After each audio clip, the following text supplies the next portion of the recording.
শাড়িটা ছেড়ে শান্তি ওই ভারী শাড়ি পরে থাকা যায়, এই ক্যাজরা লোক যত খাটিয়ে খাটিয়ে মেরে ফেলবে তোমাকে। হ্যাঁ, আমার বড় জাতো যার ভাইয়ের বিয়ে হচ্ছে, এত রঙ্গ এত আদিক্ষেত এমন করছে, এমন আমাদের মতো করছে, আর কারো ছেলে যেন বিয়ে হয়। কথা বলবে না? ওনার মা আমাকে জিজ্ঞেস করছে তুমি কবে খুশির খবর দেবে, তোমার মেয়ে তো খুশির খবর দিয়ে দিচ্ছি, আমার পেছনে কেন পড়ে আছে? আমিও বলেছি আমি তো খুশির খবর দিতে পারছি না কাকিমা, আপনি দিয়ে দিন। আমার সাথে ওসব লাগবে এসব। হ্যাঁ দিদি ভাই, হ্যাঁ ডেকে এনে ওদের বাড়িতে এই যৌথ প্রচেষ্টায় অত্যাচার করছে, তুমি জানো না, তোমার কোনো ধারণা নেই। হ্যাঁ আমার মামা বড় যা। হ্যাঁ ছোট ছোট এত মোটা হয়ে গেছে, ছিমছামে দেখেছি।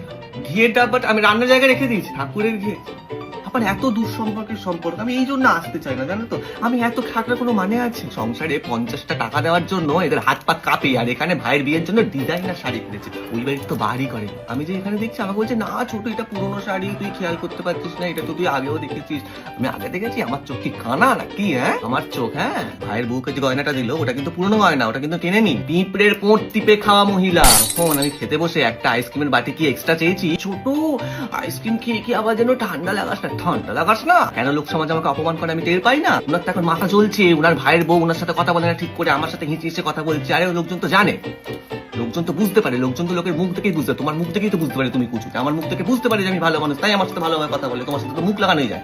কিরে ছোট, হ্যাঁ দিদি ভাই, নিয়ে যা। হ্যাঁ যাই। ঠিক আছে।